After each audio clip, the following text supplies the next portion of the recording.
IPhone 16 কিনতে Apple প্রেমীদের দীর্ঘ লাইন। প্রযুক্তি বিশ্বের অন্যতম জনপ্রিয় প্রোডাক্ট আইফোনের নতুন সিরিজ আইফোন 16 এর বিক্রি শুরু হয়েছে শুক্রবার থেকে, আর তাই বিশ্বের বিভিন্ন শহরের অ্যাপল স্টোরগুলোতে দেখা গেছে অ্যাপল প্রেমীদের উপচে পড়া ভিড়। ভারতের বাণিজ্যিক রাজধানী মুম্বাইতে অ্যাপল স্টোরের বাইরে দেখা গেছে লম্বা লাইন। অনেকেই আগের রাত থেকে এসে লাইনে দাঁড়িয়ে অপেক্ষা করেছেন তাদের বহুল আকাঙ্ক্ষিত আইফোন 16 সিরিজের পছন্দের ফোনটি হাতে পেতে। দীর্ঘ অপেক্ষার পর স্টোরে প্রবেশ করার সময় উল্লাস প্রকাশ করতেও দেখা গেছে আইফোন গ্রাহকদের। স্টোরের কর্মীরাও উৎফুল্ল গ্রাহকদের হাসি মুখে স্বাগত জানিয়েছেন।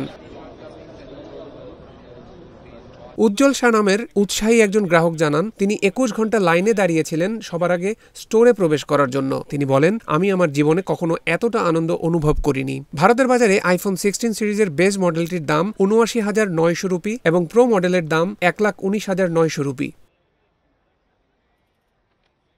সাম্প্রতিক সময়ে ভারতের বাজারে অ্যাপলের পারফরমেন্স যথেষ্ট আশাব্যঞ্জক। ২০২৩-২৪ অর্থবছরে দেশটিতে অ্যাপলের বিক্রি বেড়েছে ৩৩%। চীনের বাজারে চলতি বছরে হুয়াওয়ের মতো শক্তিশালী প্রতিপক্ষের চ্যালেঞ্জের সম্মুখীন হতে হয়েছে অ্যাপলকে। এই প্রেক্ষাপটে ভারতের বাজারকে অ্যাপল আরও বেশি গুরুত্ব দিবে, সেটাই স্বাভাবিক।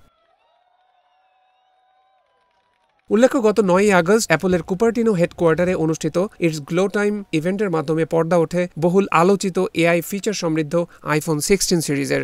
বেজ মডেলের পাশাপাশি সিরিজের অন্য 3টি মডেল হল আইফোন 16 প্লাস, আইফোন 16 প্রো এবং আইফোন 16 প্রো ম্যাক্স।